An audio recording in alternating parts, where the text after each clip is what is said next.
கர்த்தருடைய பரிசுத்த நாமத்துக்கு மகிமை உண்டாகட்டும். கிறிஸ்துவுக்குள் மிகவும் பிரியமான என் அன்பு என்னுடைய பிள்ளைகளை, உங்கள் எல்லாரையும் மீண்டும் வரப்போகிற கர்த்தரும் இரட்சகருமாக இருக்கிற நம்முடைய ஆண்டவராகிய இயேசு கிறிஸ்துடைய இன்ப நாமத்தினாலே இந்த அருமையான மாதத்தின் முதல் ஞாயிற்றுக்கிழமையில் வாரத்தின் முதல் நாள் இந்த காலை வேளையில் இந்த சபை ஆராதனையில் உங்களை சந்திப்பதில் மிகுந்த மகிழ்ச்சி அடைகிறேன். உங்களை வாழ்த்தி வரவேற்கிறேன். கர்த்தர் நம்ம ஒவ்வொருவரையும் ஆசீர்வதிப்பாராக, தொடர்ந்து நடத்துவாராக. அல்லேலூயா, ஆமென். எடுத்தவர்கள் வாசிப்போம். எண்ணாகம புஸ்தகம் 23வது அதிகாரம், அதனுடைய 22வது வார்த்தை. எண்ணாகம புஸ்தகம் 23வது அதிகாரம் 22வது வசனம். தேவன் அவர்களை எகிப்திலிருந்து புறப்பட பண்ணினார், காண்டாமிருகத்துக்கு ஒத்த பலன் அவர்களுக்கு உண்டு. கர்த்தருடைய நாமம் மகிமைப்படுவதாக. வாசித்த வசனத்தை கவனிப்போம். தேவன் அவர்களை எகிப்திலிருந்து புறப்பட பண்ணினார். எகிப்து, மிஸ்ரயீம். எகிப்து என்றால் மிஸ்ரயீம். மிஸ்ரயீம் யாருன்னு கேட்டீங்கன்னா, நோவாவினுடைய பிள்ளைகள் யாஃபேத், சேம், காம். காம் மூணாவது பையன். அந்த காமுக்கு பிறந்த 4 பிள்ளைகளில் ஒருவன் தான் இந்த மிஸ்ரயீம். மூத்தவன் கூஷ், 2வது உள்ளவன் மிஸ்ரயீம், 3வது உள்ளவன் பூத், 4வது உள்ளவன் கானான். அதில் கானான் சபிக்கப்பட்டான். இந்தியாவில் குடியிருக்கிற நாமெல்லாம் காமினுடைய தலைமுறையைச் சேர்ந்தவர்கள். ஆனால் கானானுடைய வம்சத்தார் அல்ல. கானான் சபிக்கப்பட்டவன். மிஸ்ரயீம் எத்தியோப்பியா தேசங்களில் குடியேறின எகிப்தியர்கள், மிஸ்ரயீமியர்கள்.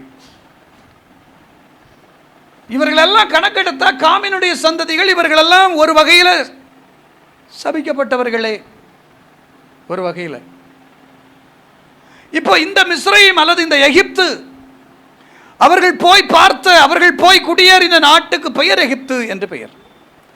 அந்த நாடு எப்படிப்பட்ட நாடாக இருந்தது தெரியுமா? மிகவும் செழிப்புள்ள நாடாக இருந்தது. இன்னைக்கு எகிப்தில் போனால் அங்கங்கே நம்ம வறண்ட காடுகளை பார்க்கிறோம். எகிப்தை குறித்து நான் கேட்கிற போது, அல்லது ஆப்பிரிக்கா அந்த கண்டத்தை குறித்து கேட்கிற போது, ஆப்பிரிக்கா கண்டத்தில் பல இடங்களில் நம்ம சாப்பிடுகிற ஒரு நேரம் சாப்பாடு இருக்கு இல்லையா, லஞ்ச், ஒரு நல்ல ஹோட்டலில் ஏறி நம்ம சாப்பிட்டா மிஞ்சி போனால் 150 ரூபா நம்ம செலவு பண்ணுறோம் இன்னைக்கு. அங்கே அதே சாப்பாடு 700 ரூபாய் 800 ரூபாய்க்கு போகுது. அந்த நிலைமைக்கு தள்ளப்பட்டிருக்கிறார்கள். இன்னும் சொல்ல போனால் அந்த ஆப்பிரிக்கா கண்டம் முழுவதிலும் பல பகுதிகளில் நல்ல உணவில்லை. குறிப்பாக டான்சானியாவிலிருந்து எனக்கு 2-3 முறை அழைப்பு வந்தது. டான்சானியாவில் நீங்கள் க்ரூசைட் நடத்தணும் அப்படின்னு சொல்லி. டான்சானியாவுக்கு என்னை அழைச்சப்போ நான் அந்த டான்சானியாவை எப்படி இருக்குன்னு பார்த்தேன். ஆராய்ந்து பார்த்தபோது வறண்ட காடுங்க, காட்டு மிருகங்கள், மோசமான மிருகங்கள் எல்லாம் சுற்றி திரிகிற ஒரு நாடு. அப்போது பல இடங்களில் ஒரு விதமான மண்ணை எடுத்து அப்பம் போல சுட்டு சாப்பிடுகிறதை பார்க்கிறோம். மரப்பட்டைகளை சாப்பிடுகிறார்கள், பல பூச்சிகளை சாப்பிடுகிறார்கள். எகிப்து ஓரளவு கொஞ்சம் நல்லா இருக்கு. இந்த எகிப்து அன்னைக்கு எப்படி இருந்துச்சு அப்படின்னு கேட்டா, தேவனுடைய தோட்டத்தை போல இருந்த சோதோம் கொமோராவை பார்த்தீங்கன்னா, அங்கே தேவனுடைய தோட்டத்தை போல இருந்துச்சான் சோதோம் கொமோரா. 2வது எப்படி இருந்துச்சான்? எகிப்தை போலவும் இருந்துச்சான். அப்போ எகிப்து தேசம் அவ்வளவு செழிப்பான ஒரு நாடாக இருந்தது. காரணம் என்ன? அந்த தேசத்தை சுற்றி நைல் நதி ஓடிக்கொண்டிருந்தது. நைல் நதியினுடைய கிளை நதிகள் பலதும் எகிப்தினுடைய பட்டணத்துக்கு வெளியில் இருக்கிற கிராமப்புறங்கள் எல்லாம் நைல் நதியினுடைய கிளை நதிகள், கிளை ஆறுகள் ஓடினது. அப்படி கிளை ஆறுகள் ஓடின ஒரு பகுதிக்கு பெயர் கோசேன் தேசம். அந்த கோசேனில் தான் இஸ்ரவேல் மக்கள் ஒரு காலத்தில் குடிபெயர்ந்து போனார்கள். 70 பேர் போனாங்க. ஆனால் வெளியில் வரும்போது லட்சக்கணக்கில் வந்தாங்க. இந்த இனம் பெருகிடக்கூடாதுன்னு பார்வோன் பாடுபட்டான். அவன் நாட்டு மக்களை விட அதிகமாக இவர்கள் பெருகி போனார்கள். அல்லேலூயா சொல்லுங்களேன். உலகமோ பிசாசோ தேவனால் ஆசீர்வதிக்கப்பட்ட ஜனத்தை ஒடுக்குகிற போது தேவ பிள்ளைகள் ஒரு காரியத்தை புரிந்து கொள்ள வேண்டும். யாராலும் தேவ பிள்ளைகளை ஒடுக்கிவிட முடியாது. பெருக பண்ணுகிறவர் கர்த்தரானால் அதை தடுக்க யாராலையும் முடியாது. அப்படி பெருக்கத்தை தடுக்க யாராலையும் முடியாது. அல்லேலூயா. எகிப்து, கர்த்தருக்கு ஸ்தோத்திரம், நல்ல செழிப்புள்ள ஒரு தேசம். அங்க என்ன உண்டு வாசிப்போம். 41ஆம் அதிகாரம் 57வது வசனம், ஆதியாகமம் புஸ்தகம் 41ஆம் அதிகாரம் 57வது வசனத்தை வாசிக்கிற வேளையில, ஒரு கடுமையான பஞ்ச காலத்துல சகல தேசங்களிலும் பஞ்சம் கொடிதா இருந்தபடியால்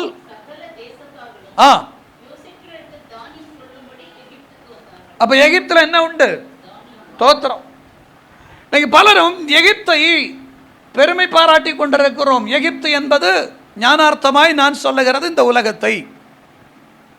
அல்லேலூயா, ஸ்தோத்திரம். எகிப்து செழிப்பு இருக்கிறது, ஆனா அங்க தானியம் இருக்கிறது. நான் தியானிச்சுட்டே இருக்கும்போது ஒரு விஷயம் என்னோடு இடைப்பட்டு கொண்டே இருந்தது.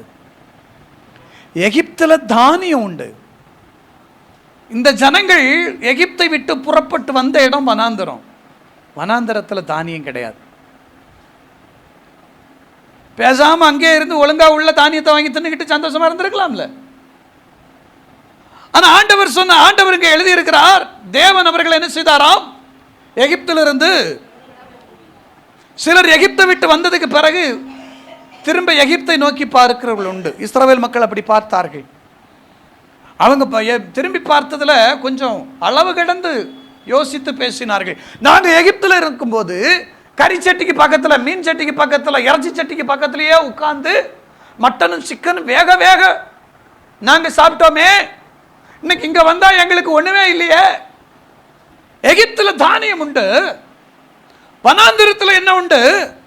யாத்திராகம புஸ்தகத்தில் 16ஆம் அதிகாரம் 13 முதல் 15 வரை உள்ள வசனங்களை கொஞ்சம் வேகமா படிங்க. படிங்க.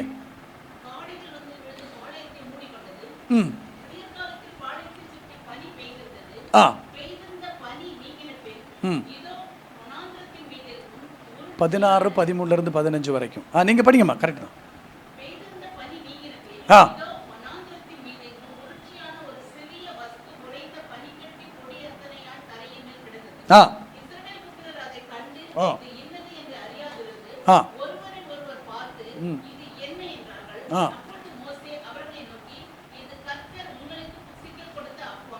போதும். காலையில வந்து வீட்டுக்கு வெளியில பார்த்தா பனி விழுந்து கிடக்கு. பனிக்குள்ள என்னமோ உருண்டை உருண்டையா இருக்கு. எல்லாம் ஒருத்தர் ஒரு பார்த்து கேட்குறாங்க, இது என்ன? மோசே சொன்னார், அது மன்னா. இது என்ன? இதுதான் மன்னா. எகிப்துல தானியம் உண்டு, வனாந்தரத்தில் என்ன உண்டு? சிலரெல்லாம் கேட்குறாங்க, உங்க கூட வந்து எங்களுக்கு என்ன கிடைச்சது? ஒரு வீட்டுக்குள்ள ஒரு 4 அண்ணன் உட்கார்ந்து ஆராதிச்சுக்கிட்டு இருக்குது. அங்க வந்தா எங்களுக்கு என்ன உண்டு? இங்க மன்னா உண்டு. அல்லேலூயா. ஆமா, கர்த்தருக்கு ஸ்தோத்திரம். இங்க எது இருக்கோ இல்லையோ, இங்க என்ன உண்டு? இங்க மன்னா உண்டு. ஆமென். மன்னாவை புசிக்கிறவர்களுக்கு சுகர் வரவே வராது. வசனம் சொல்லுது, அது தேனிலிட்ட பணியாரம் போல ருசியா இருந்தது. தேன்ல போட்ட பணியாரம் எத்தனை பேர் சாப்பிட்டுருக்கிறீங்க? எங்க ஊர்ல நிறைய பொய்யா பலகாரம் விற்கிறாங்க. பொய் பலகாரம். ஆமாங்க, நெய்யப்பம்னு பேரு. ஆனா எண்ணெயில தான் வறுத்தெடுக்கிறான். சுட்டெடுக்கிறது எண்ணெயில, ஆனா அதுக்கு பேரு நெய்யப்பமா. நெய்யில தானே சுட்டெடுக்கணும். தேன் குழல்னு பேர், சக்கரை பாவுல போட்டு எடுக்கிறான். மன்னா தேனிலிட்ட பணியாரம் போல ருசியா இருந்ததா. நான் நினைக்கிறேன் குலாப் ஜாமுன் மாதிரி இருந்திருக்கும்னு நினைக்கிறேன். இல்ல, ஆனா அது சாப்பிட்ட ஒருத்தருக்கு என்ன பண்ணலங்க? சுகர் வரலீங்க. Sugar free. ஆண்டவர் நமக்கு தருகிற எந்த ஆசீர்வாதமும் வசனம் சொல்லுகிறது, தேவன் ஒரு ஐஸ்வர்யத்தை தந்தா அதனோட என்ன செய்வதில்லை? கர்த்தருடைய ஆசீர்வாதமே ஐஸ்வர்யத்தை தரும். அதனோட அவர் வேதனையை, சுகரை, கொலஸ்ட்ராலை கூட்டார். இல்லையா சொல்லுங்களேன். கொஞ்சம் கொஞ்சம் கொலஸ்ட்ரால்லாம் இருக்கும், கொஞ்சம் ஆவிக்குரிய கொலஸ்ட்ரால் சொல்லிட்டு இருக்கேன். இல்லையா சொல்லுங்களேன். கூட்டார். ஏன்னா மிஞ்சின நீதிமானா இராதேன்னு வசனம் சொல்லியிருக்கு. எகிப்துல தானியம் இருக்குங்க, வனாந்தரத்துல மன்னா இருக்குங்க. மன்னா சிறந்ததா தானியம் சிறந்ததான்னு பார்த்தா இந்த தானியம் மண்ணில விளைவிக்கப்பட்டது, மன்னாவோ பரலோகத்திலே வந்தது. அல்லேலூயா சொல்லுங்களேன். ஆமா, கர்த்தருக்கு ஸ்தோத்திரம். வசனம் சொல்லுகிறது அவருடைய வாயிலிருந்து புறப்படுகிற வார்த்தை நமக்கு நல்ல அப்பம். அதை புசிக்கிறவனுக்கு ஒரு நாள் என்ன உண்டாவதில்லை. நானே ஜீவ அப்பம், என்னை புசிக்கிறவனுக்கு நித்திய ஜீவன் உண்டு. ஆண்டவராக இயேசு கிறிஸ்து என்கிற அந்த மன்னாவை புசிக்கிறவனுடைய வாழ்க்கையில் என்ன உண்டுங்க? ஜீவன் உண்டு, நித்திய ஜீவன் உண்டு. வனாந்திரத்தில் என்ன உண்டு? மன்னா உண்டு. மன்னா புசித்தவனுக்கு என்ன உண்டு? நித்திய ஜீவன் உண்டு. நித்திய ஜீவன் வேணுமா? மன்னா சாப்பிடுங்க. ஆமென். கிறிஸ்துவை உட்கொள்ளுகிற அனுபவம் வரட்டும். யாருடைய வாழ்க்கையில கிறிஸ்து இருக்கிறாரோ அவங்க வாழ்க்கையில ஜெயம் உண்டு, அவருடைய வாழ்க்கையில வெற்றி உண்டு, அவருடைய வாழ்க்கையில விடுதலை உண்டு. குமாரன் விடுதலையாக்கினால் மெய்யாகவே விடுதலை ஆவீர்கள். கிறிஸ்து எங்க உண்டோ அங்க விடுதலை உண்டு. ஆமென் சொல்லுங்க பார்க்கலாம். ஆமா, கர்த்தருக்கு ஸ்தோத்திரம். அப்ப இந்த எகிப்துல கோசேன் தேசத்தை யோசேப்பு அவங்க அண்ணன் தம்பி அவங்க அப்பாட்டெல்லாம் சொல்றாங்க, எப்பா அண்ணங்களா இங்கே வாங்கடா, இங்கே வரு. பார்வோன்ட்ட போய் பேசும்போது நீங்கள்லாம் சொல்லணும், எங்களுக்கு நிறைய ஆடு மாடு இருக்குது, அப்போ தான் கோசேன்னு தருவாங்க. ஏன்ப்பா கோசேன் என்னப்பா, நம்ம டவுனில் இங்கே இருந்துடலாமே, சிட்டிக்குள்ளே இருந்துடலாமே, சிட்டிக்குள்ளே இருந்துடலாமே. இங்கே ஏடிஎம் இருக்குது, மார்க்கெட் இருக்குது, எல்லா போக்குவரத்தும் இங்கே வசதியாக இருக்குது. கிராமத்தில் போகணுமா, அப்படி உள்ளுக்குள்ளே எல்லாம் போகணுமாப்பா. யோசேப்புக்கு மட்டும்தான் தெரியும், அவனுக்கு மட்டும்தான் தெரியும், கோசேனில் என்ன உண்டு? நதிகள் உண்டு, அங்கே செழிப்பு உண்டு. ஏன்னா விளைச்சல் உள்ள இடத்துல இருந்தால் மட்டும்தான், புல்லுள்ள இடங்கள்ல இருந்தால் தான் மேய்ச்சல் உண்டு, விளைச்சல் உள்ள இடங்கள்ல இருந்தால் தான் திருப்தியாக சாப்பாடு உண்டு. அல்லேலூயா சொல்லுங்களேன். ஏன் யோசேப்புக்கு அந்த எண்ணம் வந்துச்சு? நான் போய் பார்த்தேன், யோசேப்பை பற்றி வசனம் சொல்லுது, அவன் கனி தரும் திராட்சை செடி. ஒரு செடிக்கு தான் தெரியும் எந்த மண்ணில் தண்ணி குடித்தா நல்லா வளரலான்னு. அல்லேலூயா சொல்லுங்க பார்க்கலாம். யோசேப்பு கனி தரும் திராட்சை செடி. கர்த்தருக்கு ஸ்தோத்திரம். அதனால யோசேப்பு சொன்ன, இங்கெல்லாம் நீங்க சிட்டிக்குள்ள எல்லாம் செட் ஆகாது. ஆமா, நீங்க கோசேனுக்கு ஒதுங்கிருங்கோ. கோசேனுக்கு போனாங்க. கோசேன்ல செழிப்பு இருந்தது. செழிப்பை பார்த்த உடனே மக்களுக்கு அங்கிருந்து வர்றதுக்கு மனசு இல்லை, போகணுமா.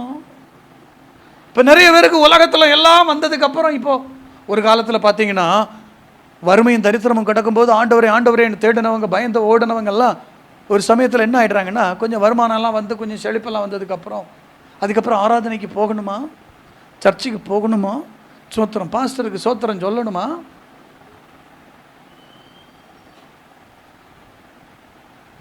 ஏன்னா வர வேண்டியதெல்லாம் நிறைய. வீடு இல்லைன்னு ஜபம், வீடெல்லாம் ஆண்டவரேன்னு ஜபம். பாஸ்டர் 3 நாள் 4 நாள் 5 நாள் 7 நாள் ஃபாஸ்டிங், ஜபத்துக்கு மேலே ஜபம். அந்த ஓலை குடிசையில் கிடந்த போது ஜபம், ஜபம் மேலே ஜபம், ஜபம் ஜபம் ஜபம். கடைசியில் ஆண்டவர் இறக்கம் பண்ணி அவங்களுக்குன்னு செத்துட்டார், வீட்டை கொடுத்துட்டார். வீடு கட்டி முடிஞ்சதுக்கப்புறம் சகோதரி ஜபத்துக்கு வரல. என்ன சிஸ்டர் ஜபத்துக்கு வரலன்னா, பாஸ்டர் ஞாயிற்றுக்கிழமை தான் பிளம்பர் வாரேன்னா. ஞாயிற்றுக்கிழமை தான் பிளம்பருக்கு டைமா. கர்த்தருக்கு ஞாயிற்றுக்கிழமை தான் டைமுங்கிறதையும் மறந்துடக்கூடாது. அன்னைக்கு ஒரு நாள் தான் கர்த்தருக்கு கொடுக்குற ஒரு நாள் இருக்குது. அந்த நாளை நீங்கள் உலகத்துக்கு கொடுத்துக்கிட்டு, நான் பிளம்பருக்கு நேரம் கொடுத்தேன், நான் அவர் வருவார் இவர் வருவார், அங்கே போனேன் இங்கே போனேன். ஒரு நாளும் கர்த்தருக்குரிய நேரத்தை வேறு யாருக்கும் கொடுத்துடாதீங்க. அல்லேலூயா சொல்லுங்க பார்ப்போம். கர்த்தருக்கு என்ன கவனிங்க, கோசேன்ல பயங்கர செழிப்புங்க. ஆனா இங்கேயோ தண்ணி இல்ல, வனாந்தர காடு. எனக்கு ஒரு வசனம் ஞாபகத்துக்கு வருது. ஒரு நாள் எலிசா கிட்ட ஒரு 3 ராஜாக்கள் வந்தாங்க, 5 ராஜாக்கள் வந்தாங்க. தண்ணி இல்லை குடிக்கிறதுக்கு, என்ன பண்ணணும்னு தெரியல. வந்து நிற்கிறாங்க, நாங்கள் என்ன பண்ணணும்? எலிசா சொன்னார், போய் இந்த வனாந்தரத்தில் வாய்க்கால்களை வெட்டுங்க. என்ன வெட்டுங்க? ஏங்க தண்ணியே கிடையாது, மழை வராத தேசத்தில் போய் வாய்க்கால் வெட்டு சொன்னது செய்ப்போ. அவர்கள் போய் பள்ளத்தாக்கில் எங்கும் வாய்க்கால்களை வெட்டினார்கள். நீங்க போய் பள்ளத்தாக்கு என்ன செய்யுங்க, வாய்க்காலை வெட்டுங்க. மழையும் காண மாட்டீர்கள், காற்றையும் காண மாட்டீர்கள், மழையும் காண மாட்டீர்கள். ஆனாலும்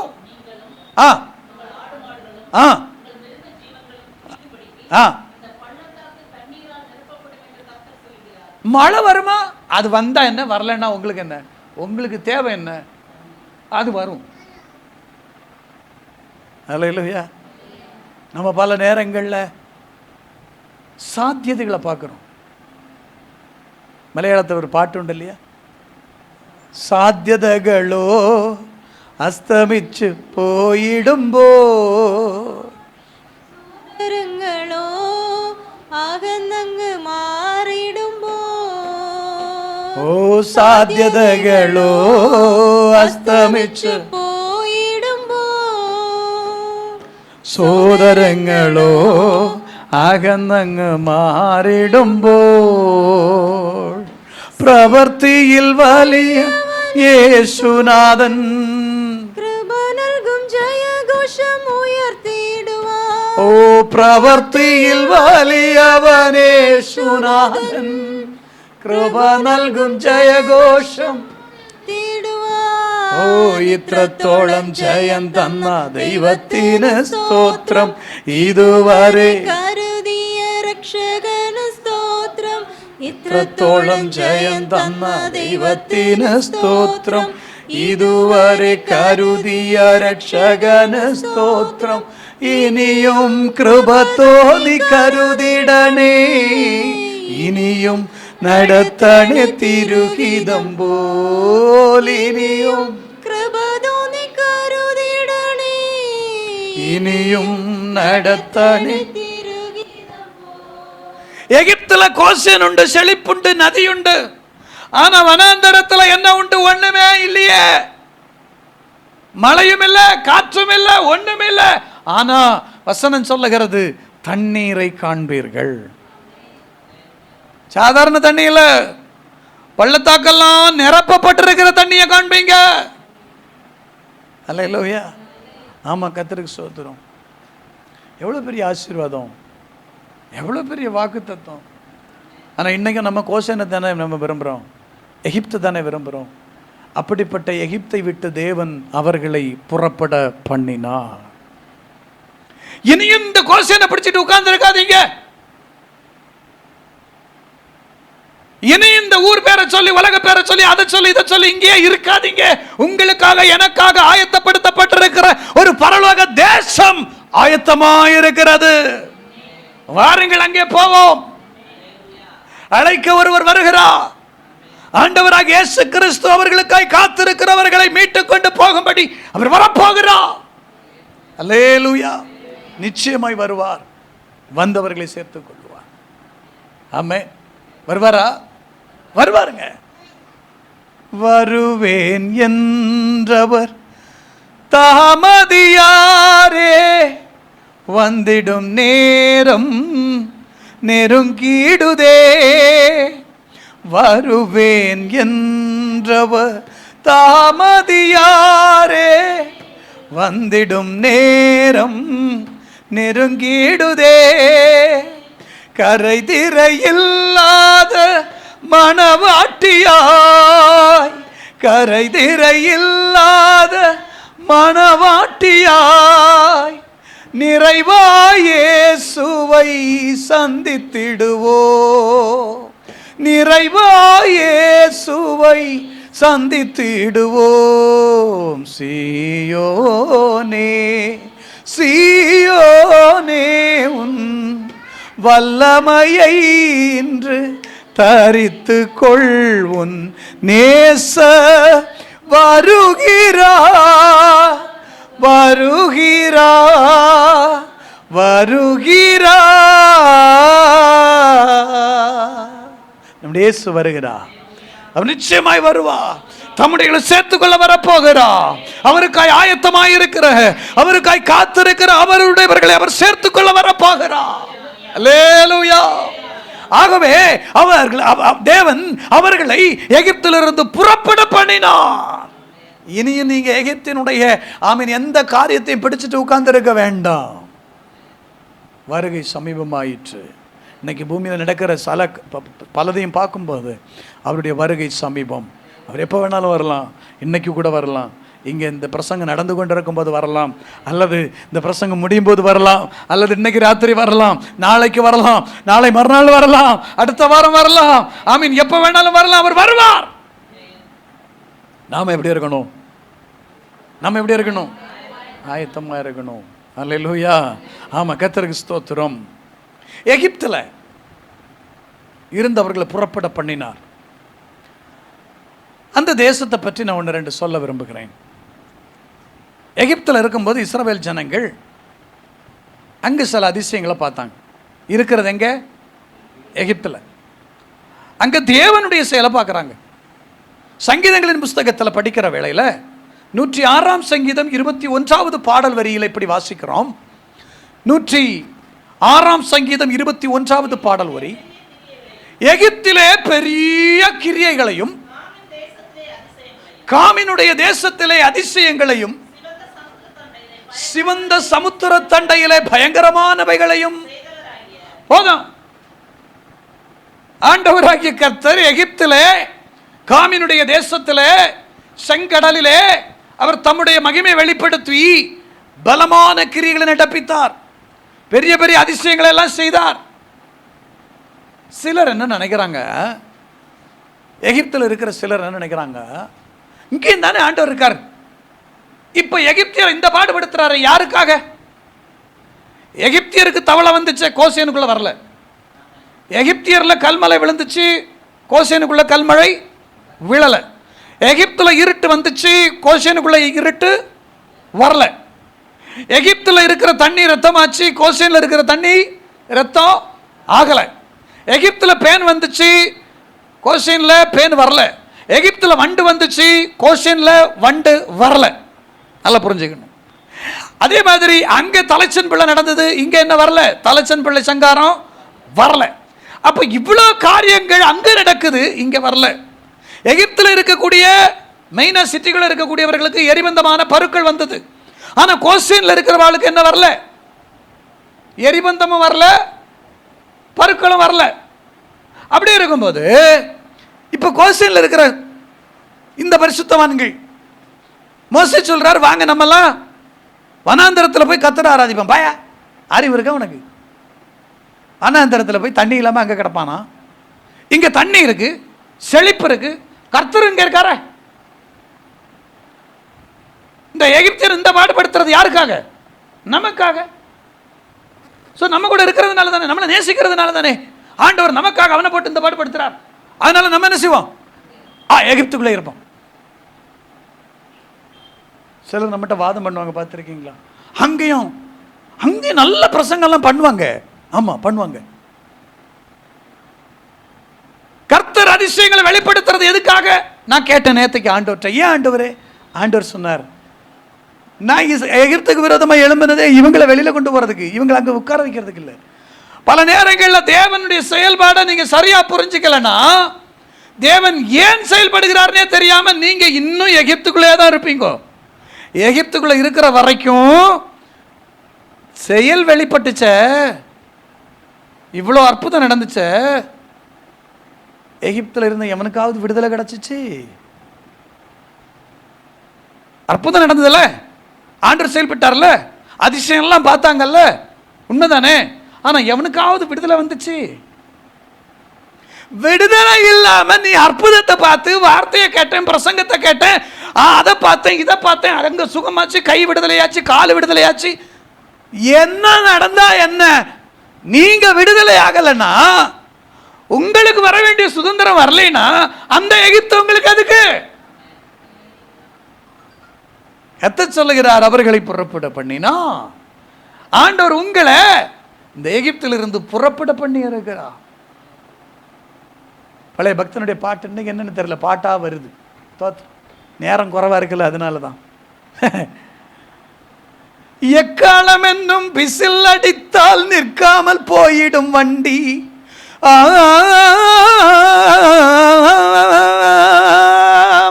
எக்காலம் என்னும் பிசில் அடித்தால் நிற்காமல் போயிடும் வண்டி, நீ ஏற ஆயத்தம் இல்லை என்றால் நம்மை ஏமாற்றி போயிடும் வண்டி, நீ ஏற ஆயத்தம் இல்லை என்றால் நம்மை ஏமாற்றி போயிடும் வண்டி, புறப்பட போகுது வண்டி. இப்போ மாத்தி பாடணும். புறப்பட்டு போகுது வண்டி, வண்டி ஓட்டுனர் ஆவியானவர், வண்டி நடத்துனர் இயேசுவானவர், புறப்பட போகுது வண்டி. பரலோகத்துக்கான வழிப்பிரயாணம் புறப்பட்டு விட்டது. இனியும் நான் இங்கே இருப்பேன், இப்படியே இருப்பேன், இதே குணத்தோட இப்படியே இருப்பேன்னா இருக்க வேண்டியதான். விட்டுட்டு போயிடுவாரு. அல்லேலூயா சொல்லுங்க. எகிப்து நமக்கு வேண்டாம். எகிப்தில் இருக்கிற செழிப்பு வேண்டாம். புரியுதா உங்களுக்கு? செழிப்பு இருக்குதுங்க, ஆனா நீங்க அடிமை தானே. ஆமென். கர்த்தருக்கு ஸ்தோத்திரம். 106:21 சொல்லுகிறது, அங்க அதிசயங்களை வெளிப்படுத்தினார். உண்மை. ஆனா எதற்காக? இவர்கள் இந்த தேசத்தை விடணும் என்பதற்காகத்தானே தவிர இதுக்குள்ளேயே டேராடிச்சு இருக்கிறதுக்கல்ல. கர்த்தர் உங்களுக்கு ஆயத்தம் பண்றாரா? உங்க ஜெபம் கேட்கப்படுதா? சந்தோஷம். ஒன்னு புரிஞ்சுக்கோங்க, உங்க ஜெபம் கேட்கப்பட நீங்க ஒன்ன புரிஞ்சுக்கணும், அவருடைய வருகைக்கு என்னை ஆயத்தப்படுத்தி கொண்டிருக்கிறார், அந்த தேசத்துக்கு போக என்னை அழைத்து கொண்டிருக்கிறார் என்பதை நீங்க புரிஞ்சுக்கணும். அல்லேலூயா. ஆமா, கர்த்தருக்கு ஸ்தோத்திரம். எகிப்தில் அடுத்தது வாசிப்போம். யாத்திராகமம் புஸ்தகம் 5ஆம் அதிகாரம் 5வது வசனம். எகிப்து எப்படிப்பட்டது? வாசிப்போம். யாத்திராகமம் 5:5.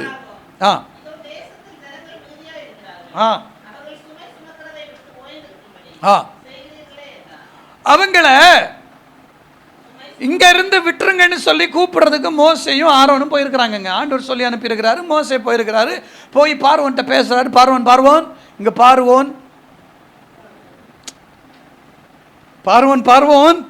இங்கே பாரு, இங்கே பார்வோன்,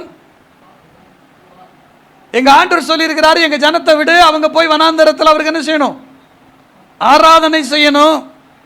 உடனே அவனுக்கு கோபம் வந்துருச்சு. என்னப்பா நீங்க சும்மா ஆராதனை அது இதுன்னு. எகிப்து ஆராதிக்கிறவன் ஆராதிக்க விடாது. எகிப்து ஆராதனைக்கு நீங்க வர முடியலையா? நீங்க எகிப்தில் இருக்கீங்கன்னு அர்த்தம். நீங்க பார்வோனுடைய அண்டர்ல இருக்கீங்கன்னு அர்த்தம். உங்களுக்கு ஆராதிக்க முடியலையா? ஆராதிக்க பார்க்கறேன். எனக்கு யாரோ சமீபத்தில் சொன்னாங்க, பேர் ஞாபகத்துக்கு வந்துருச்சு, சொல்ல விரும்பல. ஒரு ஹஸ்பண்ட் அண்ட் ஒய்ஃப் வந்தாங்க, என்கிட்ட சொன்னாங்க, நான் ஆராதிக்கணும்னு நல்ல முயற்சி எடுக்கிறேன், நான் வரமாட்டேங்குது. ஆவியில் அப்படியே நிறையணும். ஆவியில் நம்ம நிறையணும்னு நினைச்சா நடக்காது. நம்ம சரியா இருந்தா ஆவியானவர் நிரப்புவார். ஆமா, நான் நல்ல பிரசன்னத்தை கொண்டு வரணும். பிரசன்னம் கொண்டு வர்றதில்ல, பிரசன்னம் வர்றது. அல்லேலூயா சொல்லுங்க. ஆமா ஆமா, ஆவியில் ஆராதிக்க முடியல. ஏன்னா இருக்கிறது எகிப்துக்குள்ளேயாச்சே, ஆளுகிறது பார்வோனாச்சே. பார்வோன் ஆளுகிற வீட்டில் ஆராதனை வராது. பார்வோன் ஆளுகிற குடும்பத்துக்குள்ள ஆராதனை வராது. பார்வோனுடைய ஆட்சிக்குள்ள இருக்கிற ஒரு மனிதனுடைய வாழ்க்கையில ஆராதிக்க முடியாது. ஆராதனை வராது, துதி வராது, சோத்திரம் வராது. சோத்திரம் வரணுமா? ஆராதனை வரணுமா? பார்வோனிட்ட வெளியில வாங்க. இன்னைக்கு நீங்க ஒப்பு கொடுத்தா உங்களை இங்க இருந்து புறப்பட பண்ணுகிறா. ஆமீன் சொல்லுங்க பார்க்கலாம். கர்த்தருக்கு சோத்திரம்.